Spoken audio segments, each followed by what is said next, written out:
Hey everyone, welcome back to the English Leap podcast, your podcast for easy English conversation, real daily life talk, and simple listening practice. I'm Jake. And I'm Anna. So Jake, today's episode is a little different.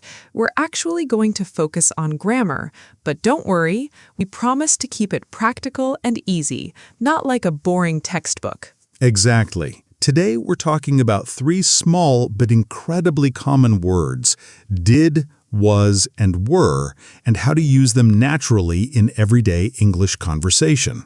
Right.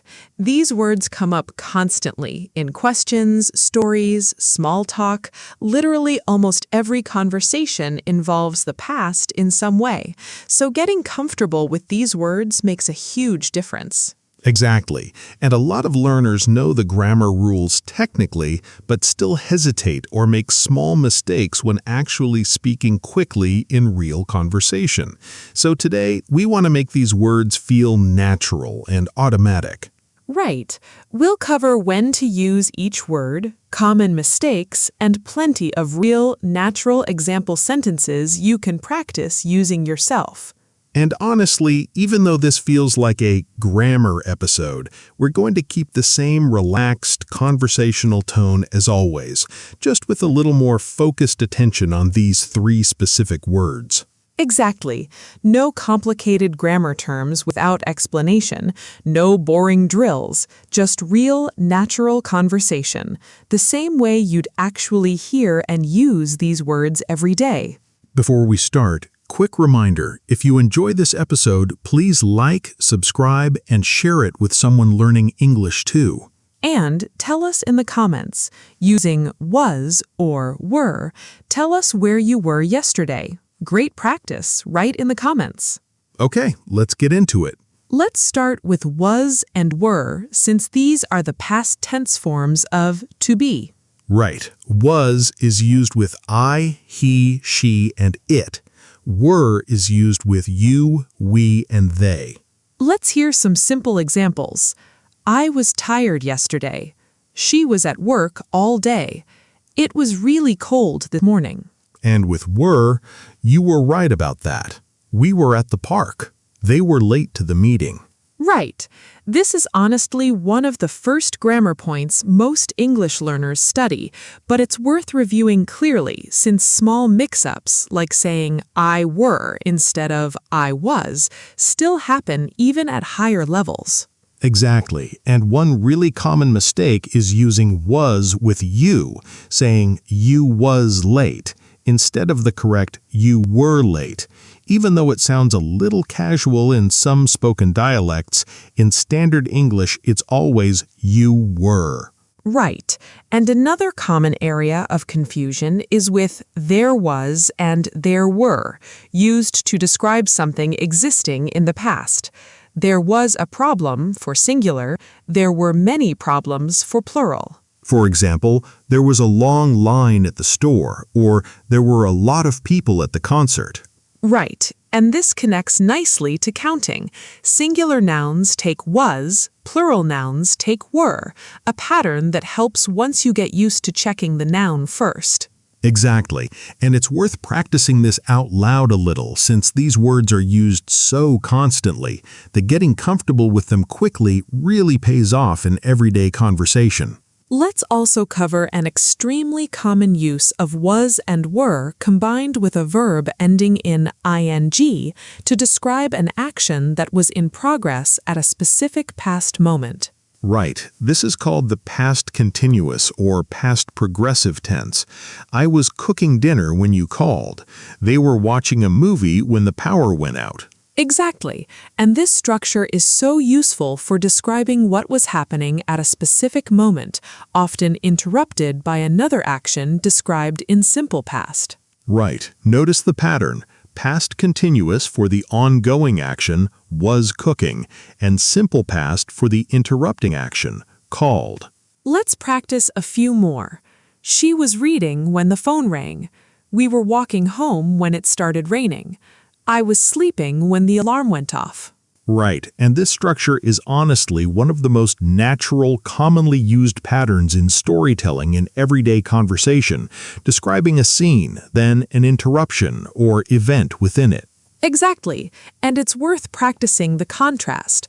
I cooked dinner, a completed, simple action, versus I was cooking dinner, an action in progress, often interrupted or happening alongside something else. There's one more special, really common use of were worth mentioning, used in hypothetical or imaginary situations, even with I, he, or she. Right.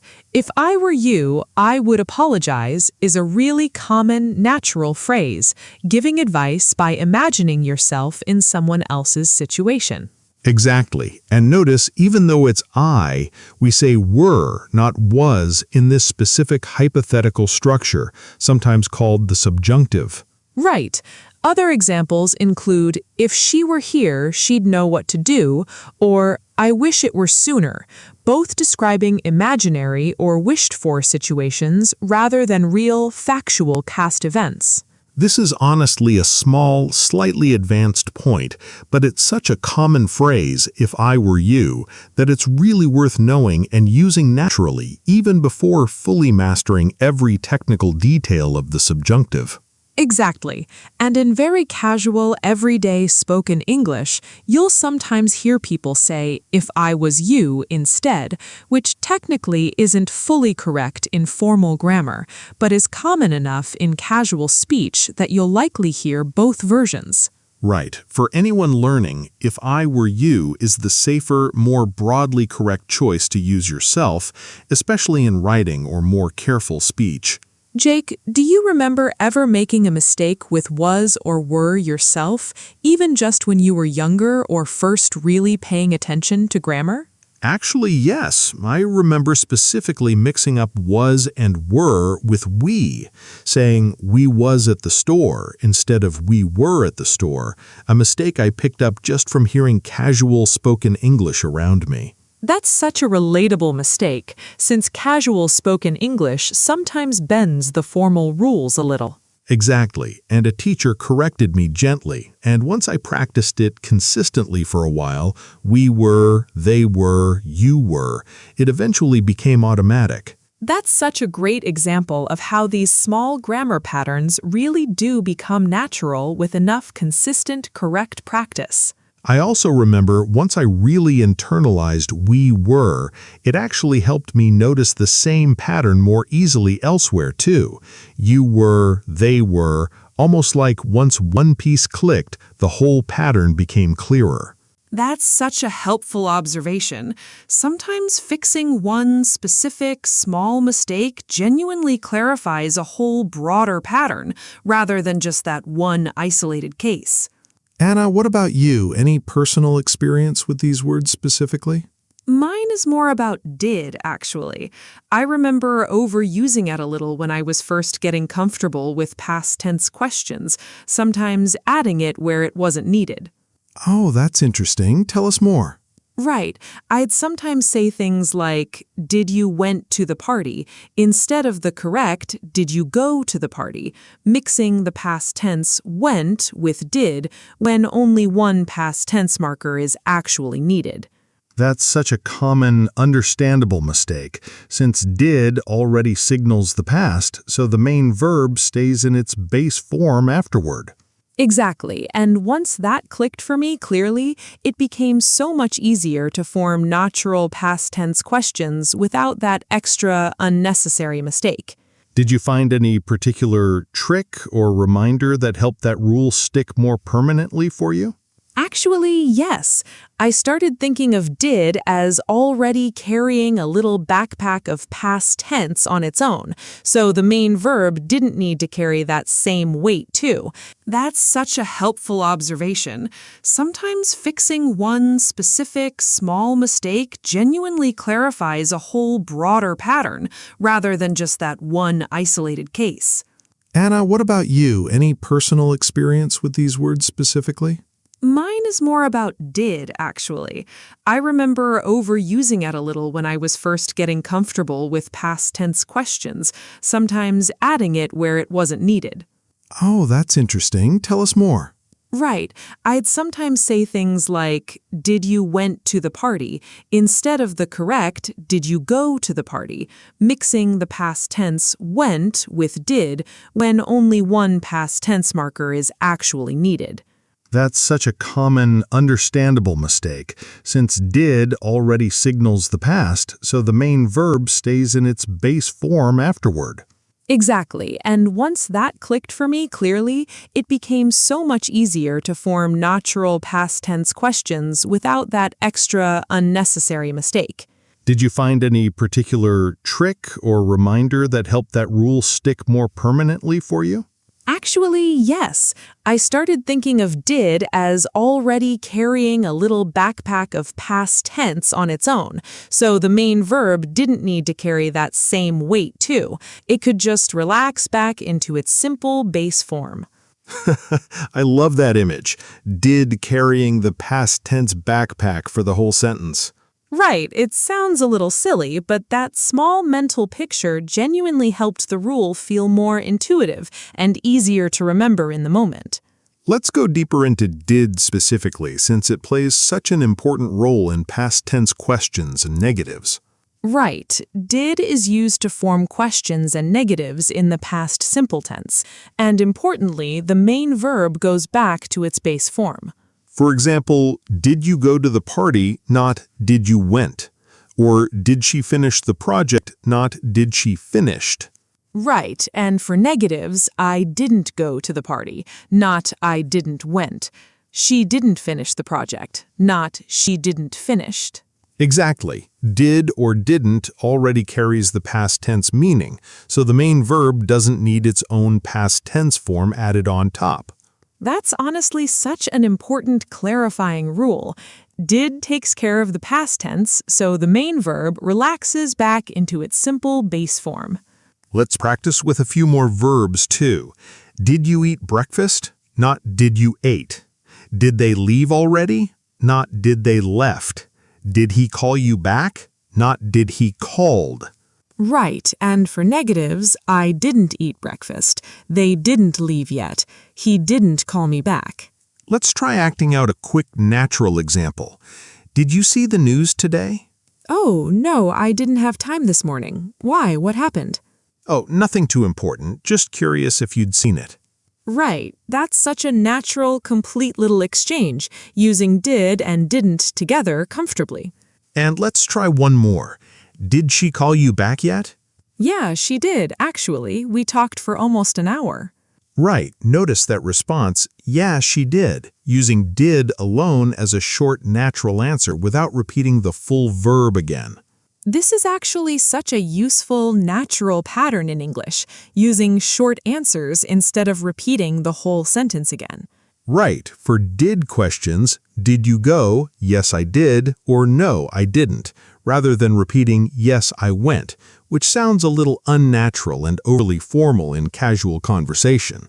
Exactly. And for was and were questions, were you there? Yes, I was, or no, I wasn't. Was she happy? Yes, she was, or no, she wasn't.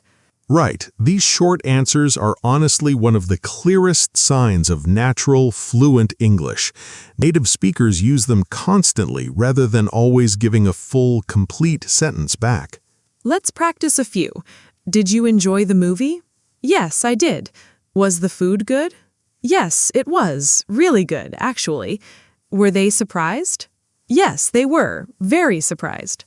Right, and it's worth practicing this pattern specifically since a lot of learners default to full sentences, which technically isn't wrong, but sounds noticeably less natural in casual everyday conversation. It's also worth clarifying when did isn't used at all, specifically with the verb to be. Right, we don't say, did you were at the party. We simply say, were you at the party, since was and were already function as the past tense form themselves. Exactly. And for negatives with to be, we say, I wasn't at the party, not I didn't was at the party. Right. This is such a common area of confusion, mixing did with was or were, when really was and were already do the grammatical work did would normally do with other verbs. Let's practice this distinction a little more clearly. With regular verbs, we use did. Did you eat? Did you sleep well? Did you enjoy the trip? But with to be specifically, we skip did completely. Were you tired? Not did you were tired. Was it expensive? Not did it was expensive. Right, and this same rule applies to negatives too. I wasn't hungry, not I didn't was hungry. They weren't ready, not they didn't were ready. Exactly. So really, the simple rule to remember is to be handles its own questions and negatives directly through was and were, while every other regular or irregular verb needs did or didn't to help form questions and negatives in the past. That's such a clear, simple way to summarize it. To be stands alone, everything else needs did for support. Let's go through a few more common mistakes learners make with these words specifically and how to correct them. Mistake 1. I didn't went. Correction, I didn't go. Remember, the main verb returns to its base form after didn't. Mistake 2. Was they at the party? Correction, were they at the party? Remember, they always takes were, never was. Mistake 3. Did you was there? Correction, were you there? Remember, to be doesn't need did at all. Mistake 4. I was happy. Correction, I were happy. Remember, I takes was, except in that special hypothetical case we mentioned, if I were you. Mistake 5. Did she went home? Correction, did she go home? Again, the base form after did. Right, and honestly, seeing these mistakes and corrections side by side like this can really help train your ear to notice and eventually self-correct these same patterns naturally. Exactly, and it's worth saying these corrected sentences out loud a few times each, since building the correct pattern through repetition genuinely helps it become automatic over time. Let's also cover combining these words with common question words, since this is exactly how most real natural questions actually get formed. Right. What did you do yesterday? Where were you last night? Why was she upset? How did you get here? When were they supposed to arrive? Right. Notice the pattern. Question word, then did, was, or were, then the subject, then the rest of the question. Let's practice a few more. What did she say? Where was the meeting? Who did you talk to? How were the exams? Right, and these combinations are honestly some of the most common question patterns in everyday English, used constantly in casual conversation, work, and daily life. Exactly, and getting comfortable with this specific combination, question word plus did, was, or were, genuinely unlocks a huge range of natural, everyday questions. Let's talk a little about pronunciation too, since these small words are often spoken quickly and blended together in natural, fast speech. Right, didn't is often pronounced almost like didn't, with the final T barely audible in casual, fast speech. I didn't know often sounds closer to I didn't know. Exactly, and wasn't and weren't often blend smoothly too. Wasn't sounding close to wasn't, and weren't close to weren't in natural, relaxed speech. Right, and did you is often blended into something closer to didja in very casual speech. Did you eat sounding more like did you eat? This is honestly such valuable listening practice too, since recognizing these natural blended pronunciations helps enormously with understanding fast native speech, even if you choose to pronounce things a little more clearly yourself when speaking. Exactly, and this podcast itself is a great place to notice these natural blended sounds. Listen closely to how we actually pronounce these words throughout today's episode. Let's also cover a few common fixed expressions using was and were, phrases you'll hear constantly in everyday English. Right. I was born in is such a common one, used for stating where or when you were born. I was born in a small town. She was born in 1995. It was nice meeting you, a common polite phrase used at the end of a first conversation or meeting. That was close. Used when something almost went wrong but didn't. That was close. I almost missed the bus. Were you able to? A polite, common way to ask if someone managed to do something. Were you able to finish the report? And there was a time when, used to introduce a memory or story about the past.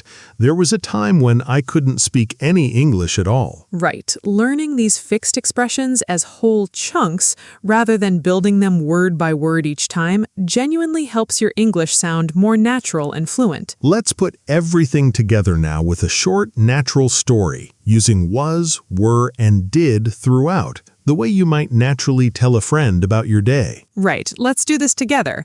Yesterday was such a busy day. I was running late in the morning, so I didn't have time for breakfast.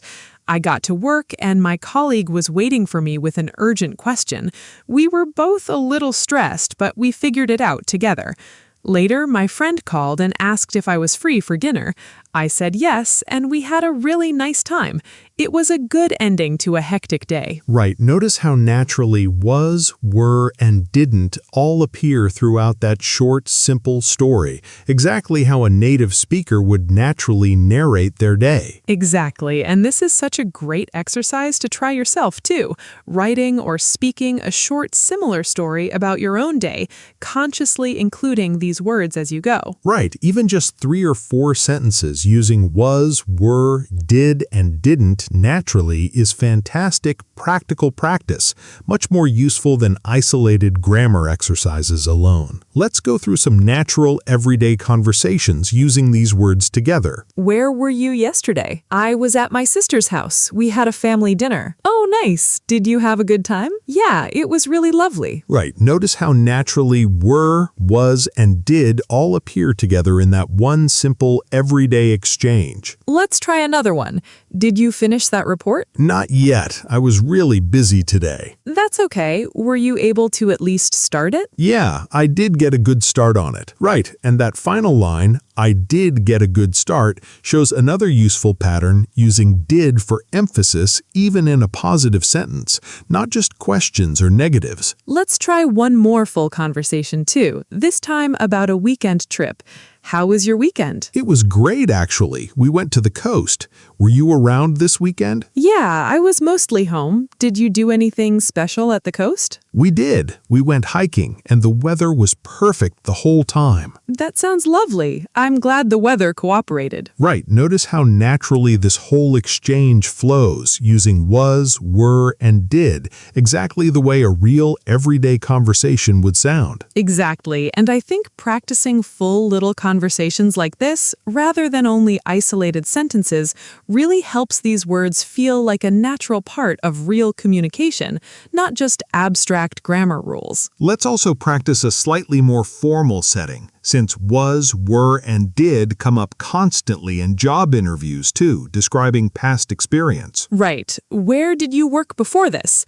I was at a marketing agency for 3 years. What did you do there? I was responsible for managing client accounts. Were you happy in that role? Yes, I was, though I felt ready for a new challenge. Did you enjoy working with clients directly? I did. It taught me a lot about communication. Right. Notice how naturally these forms appear throughout a fairly professional, formal conversation, too, not just casual small talk. Exactly, and this is honestly such valuable practical vocabulary to have ready, since describing past work experience clearly and naturally is such a common, important skill in professional English specifically. Right, and practicing this kind of formal past tense conversation alongside the more casual examples we covered earlier gives you flexibility across very different real-life situations. We received a great message from a listener connecting to today's topic. Oh, tell us. She said said practicing was, were, and did specifically through simple daily journaling,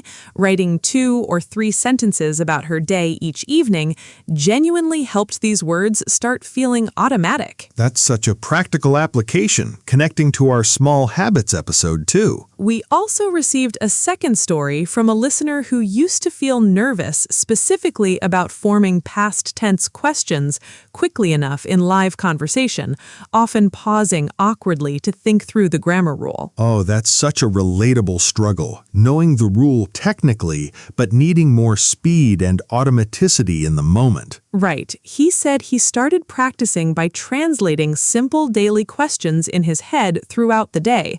Did I lock the door? Was the meeting useful? Were my keys on the table?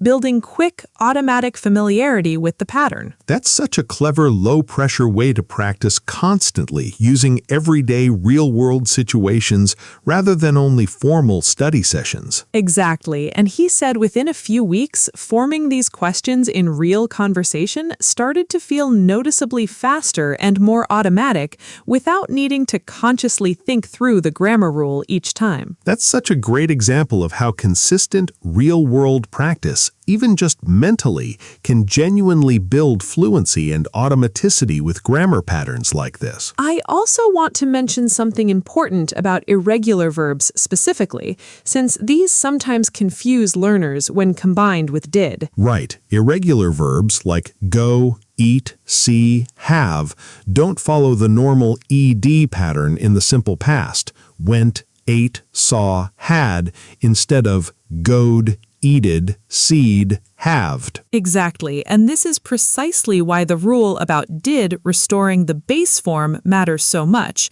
Did you go, not did you went, even though went is the correct simple past form on its own. Right. Once did is present in the sentence, the verb always returns to its base dictionary form, go, eat, see, have, regardless of whether the verb is regular or irregular. That's such an important unifying rule. It doesn't matter whether the verb is regular or irregular. Did always requires the base form afterward, no exceptions. Right, so even really common irregular verbs, did you see the email? Did she have time? Did they go home? All follow this exact same consistent pattern. Let's cover one more really useful natural pattern, tag questions, those small questions added to the end of a statement like isn't it or didn't you? Right, these are incredibly common in natural spoken English.